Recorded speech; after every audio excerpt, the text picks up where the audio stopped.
Joining us now in the studio is journalist and columnist Funmi Komolafe. Sam and I, of course, will be talking with you. It's good to have you join us on the program this morning. It's my pleasure. Yeah, what would you say sprung out to you after the announcement of the result? Two things. First is that the APC won with such a very wide margin. You didn't expect that? Yeah, I didn't expect that. Given the fact that Ekiti is a state that has had APC and PDP governors. So one would expect that with Fayoshe's larger-than-life influence in Ekiti, PDP will come closer, okay? But this time around, PDP came third. New SDP came second. And you could see the very wide margin, over 100,000 votes. That's very remarkable. And I think that it's the voice of the people. I think it's a free and fair election. What the results is a clear reflection of the votes of the people, you know. Because ordinarily, one would expect that after APC, it will be PDP. And you probably won't followed that pattern over the years, yeah. Exactly.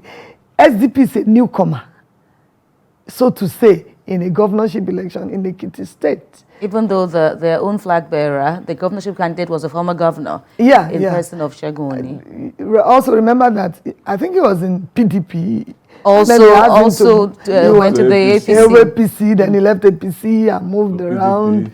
Now, yes, that could be, but you know, the party is the thing, and we should get this thing straight. Individuals matter, but what's on the ballot box, on the ballot paper? It is the name of the party. It is not the individual name. It is the name of the party. And if the people believe in the ideology of the party, and they think that they are making, and they see progress in what the party is giving to them, then they stick. So it's a good omen for APC, no doubt. But Mr. Oyebanji was more or less, anointed, so to speak, by the exiting Governor Fayemi. And we just saw his response now where he said what made the job easy for the party was because he was a sellable product. Is this how you see Mr. Oyebanji, or what did you think worked out in his favor? Everyone is anointed by somebody. Facts. You are anointed by somebody. That is the truth. In every democracy. In every democracy. In the US, exactly. Somebody lifts your hand up. So was if it you enough? Call it anointing, was it enough? Was no, it enough? I think what Governor Fayemi said is the factor. He said we had a sellable candidate. I mean, an incumbent governor could have a candidate that is not sellable and lose. Fayoshe didn't have the privilege of handing over to somebody from his own party. Okay, so the difference now might be the sellable. You know, they chose a candidate that's popular and that the people know and the people trust can carry on the ideology of the APC. That's the way I see it. But I must say that it is very surprising given the wide margin. Not that APC won is the surprise, right? The surprise is the margin and the position of PDP, where one would have expected that PDP will be the second runner-up, if I'm to use that type of word. First runner-up. Yeah, right, first runner-up. First runner-up. But now, new SDP came in between and is becoming a factor. But people say it is a picture of the winning influence of Fayoshe in Ekiti politics. Is that a true picture? Because Fayoshe has died and then he has risen again before. So maybe this is the time for him to. He's waiting for his third day of resurrection. I know. I tend to disagree a bit. I think Fayoshe remains popular in Ekiti. Fayoshe's person remains popular in Ekiti. The problem there is the PDP itself. It's not Fayoshe. Olujimi lost in her unit. Yes. So that's an indication that she might not be going back to the Senate. Yes. Because voting is likely to follow the same pattern. except there's a miracle from anywhere. Now, I think the problem is the PDP. The PDP, if you follow, they seem to have a style of not being concerned about what happens elsewhere, you know, in their other states. What do you mean by I mean, elsewhere? in their other states. For instance, now, the whole focus is on Atiku, Okowa tickets. So they don't bother they don't pay attention to what should happen in Ekiti. No so much support is given. They couldn't even hold a mega rally.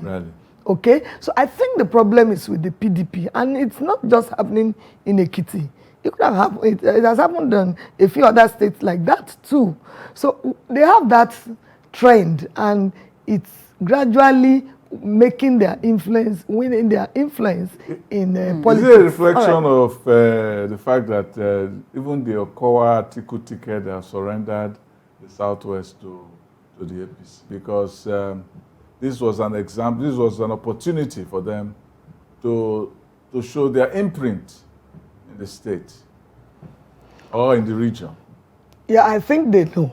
They are conscious of the fact that the Southwest bloc is unlikely to vote PDP. In the days that you had PDP in the Southwest, it was the Obasanjo manipulation and, you know, and the fact that he was a sitting president and state resources and everything was used to capture, I want to use the word capture, the Southwest. It was not as if the people... That was the military language you used. Yeah, they too said it. They captured the Southwest. It's only Lagos they couldn't capture at that time.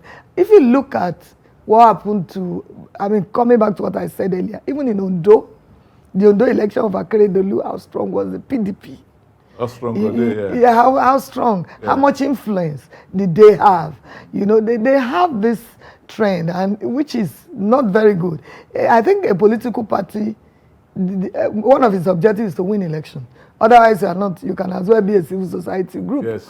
But they don't seem to be putting in much effort, and the party appears to have been personalized. You know, some individuals are larger than life in that party, and if they don't sway, you know, their interest towards a particular area, nothing's going to happen. And that's what has happened in Ekiti. Although in Ekiti also, let's not rule out the Jagaban factor. Because the Jagaban factor also helped to raise the number of votes that the APC scored. He was present at the mega rally. He was. And he told them, Ekiti, don't disappoint me. Did you think it's also, you know, had a hand somewhat, or how in your view did that Jagaban factor help Oyebanji's bid? Jagaban factor is real, and it helped to show up the number of votes. Don't forget that the Ashwaju has a structure everywhere. He has his loyalists everywhere. He has people who believe in him everywhere. And having seen that the APC has picked him as a presidential candidate, I mean, an average person should, why would I vote elsewhere? I want this man to be president. Let's begin to work it now. Let's begin to do the work now. And they believe in the ideology of the party, and that's it. But you said earlier on that if we're still looking at, you know, the challenge the PDP had, many are of the view that indeed the fire shift factor isn't such a strong element again, because even the emergence of the candidate that Mr. Fayose pushed to the party wasn't wholly accepted. So it does give you a sense that indeed the fire shift factor couldn't be wielding as much influence as it was then. And, you know, what do you make of that? Asking for votes could be different from one's popularity. Fayose still remains popular. I maintain that.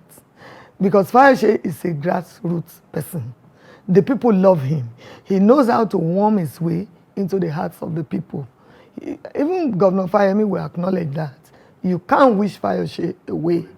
But the truth of the matter is that you know that the PDP itself is a divided house that cannot stand. Olujimi had to make peace with Fayose. Still, she lost her unit. I mean, will you blame Fayose for her losing her unit? No. Even Fayose did not show up at the didn't. election. Oh, Was it voting? Was it a vote of no confidence in his own party? it could Right. be Or his candidacy? protest against his own party. We wouldn't know the reason why he wasn't present. And why should it be? Why should the entire PDP in Ekiti revolve around Fayose? Only one person.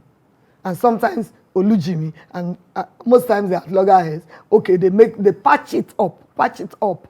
I mean, Electoral, the people aren't stupid. They know what they want. They know you can say that the incumbency factor, but what is incumbency? Fayose was an incumbent governor when his candidate lost. So that's not all it. And it's not, the idea of people claiming that it's vote buying, to me, is not a strong point. Because it's not possible that everyone who cast a vote was bought. It was a huge turnout, and they have over 2,500 polling votes. Units. So how much money can you spend? To everybody? Can you spend The money has to be falling from heaven. Oh, exactly, for everyone to pick and then vote. No. Where we cannot rule out voter inducement, all are guilty. That is the truth. That's a democracy of buying. That is it.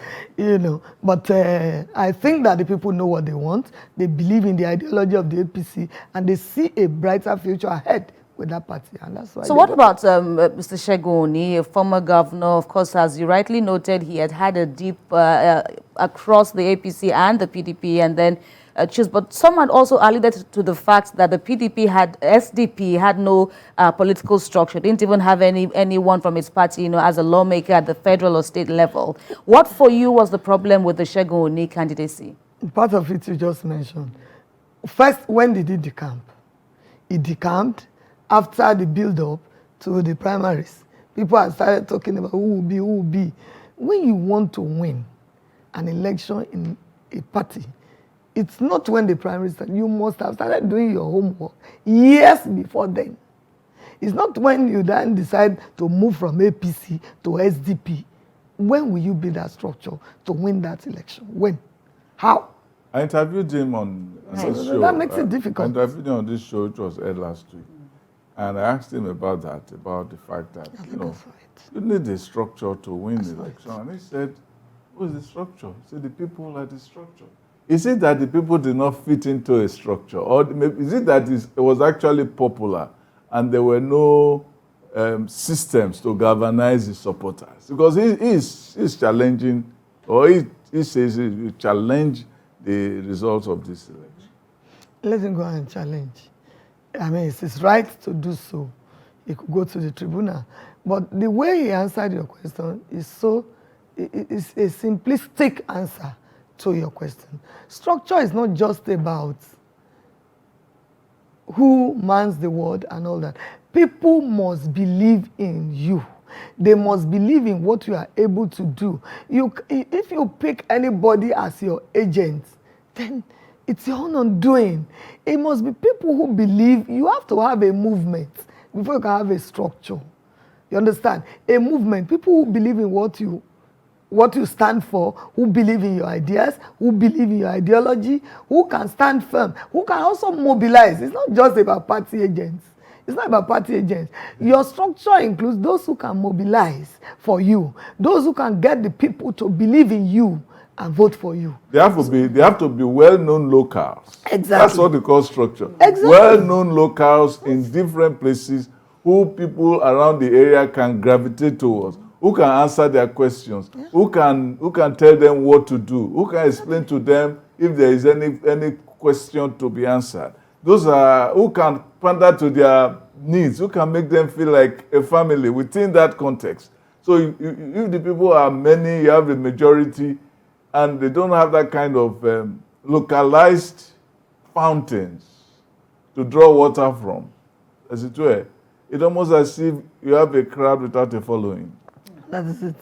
That's all. But among the grouse that the Segun Oni camp has, stated is the issue of, well, you've talked about vote buy-in, but then they are also raising allegations against the APC of voter manipulation, of violence in some quarters, ballot box snatching, and all those.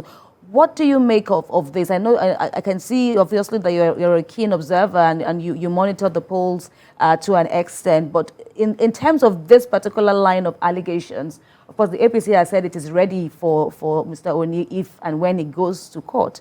But from your end, how do you see it?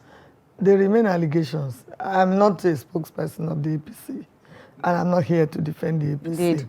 But if we had cases of ballot snatching, violence, whatever, I mean, it was an open election. Everybody witnessed it. There must be reports. Where the reports made to the police, what reports have the security agencies, what report has INEC, okay? All of this, yes. If there are such reports, they are formal reports. Because hearsays are different from formal reports. If you have formal reports, then go to the tribunal and prove your case. Yes, he can make allegations. The onus is on APC to defend. And then there are other people there, civil society monitored.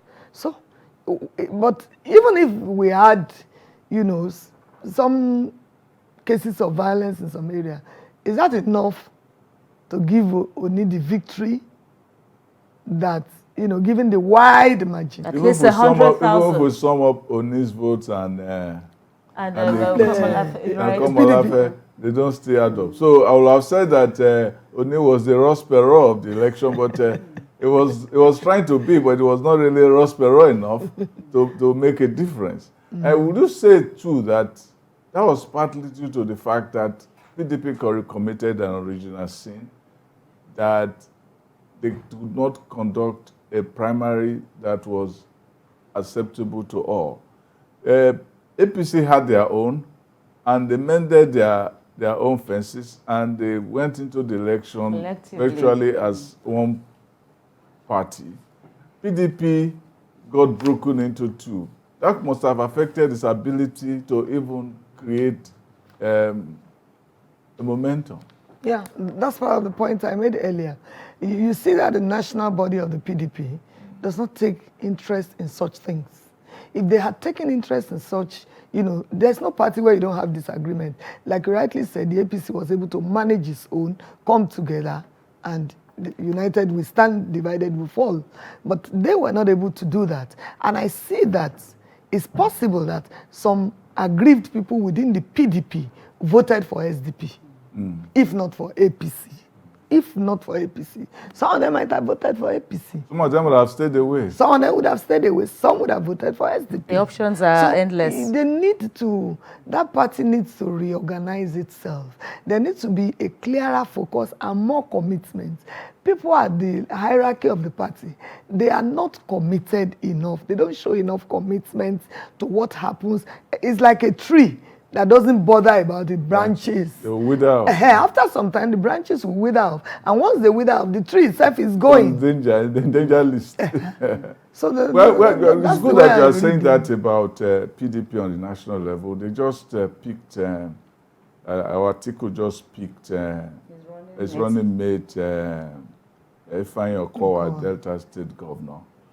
And the sense is that they pick somebody whose party is also in his home state. In his home state, is in a sense in the kind of situation where PDP is in Ekiti.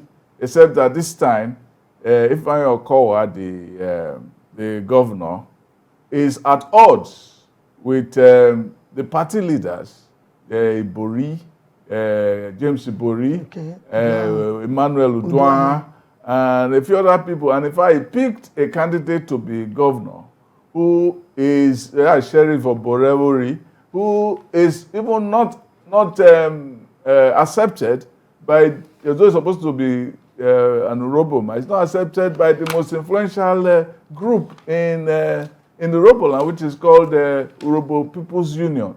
I've not heard any sense that the PDP is going there to say, okay, let us make peace among them. And yet, it looks like it's the same thing we see in Ekiti. That we are seeing. Is that a picture of how they are going to go into the general election? That's their trend. That's their trend. And the Wike is there too. We have not seen anybody go to Wike to say, this is why, or Udom. is there too. And they don't as if they are clapping. They have not said congratulations to Ifeanyi. Even when they go there, you just see them, you see pictures in government houses. But the real party reorganization, harmonization, do they do it? They don't. You were talking to the governor, it's not enough. The party belongs to members. So you need to, if you could see what happened in Edo, yes, you will see the quick reaction of Obaseki to what happened in Ekiti. Yes. Even though when I saw him talking, I said, this man is a joker. Because he saw that what happened in Ekiti could be to come there. Because his party is divided. Sharply divided. It's so divided that they did parallel primaries in Edo State. And we have not seen even the NWC of the party go there. We have not seen even Atiku go there to say we are going to make peace there. So PDP is divided in Edo, is divided in Ekiti, is divided in Delta. It's now divided in Rivers. Yeah. So what we are seeing is that even the South South that they say they want to take together, the South South is not even one. It's in many splitters. But which brings me to another question now. If we still narrow it down to what we saw, what happened in Ekiti State over the weekend, how this could work in the favor of Mr. Oyebanji when he comes in fully as, now that he's the governor-elect. Look at what he said in his victory speech. Of course, he was urged to be magnanimous, and to an extent, we saw a bit of some wooing of his opponents and even the voters who didn't vote for him. How did it seem to you? That's a true leader. That's what he should do as a leader, as governor-elect. I think his task is easier because his party is united. And when you have, if Oni wants to work with him, fine. If they don't want to work with him, he moves ahead. Komolafe has even gone on to congratulate him as exactly. against... The PDP candidate has gone to congratulate him. Which is ironic because, it seems that all of them, whether SDP, APC, PDP, some of these people have worked all together because even... And he said so. Even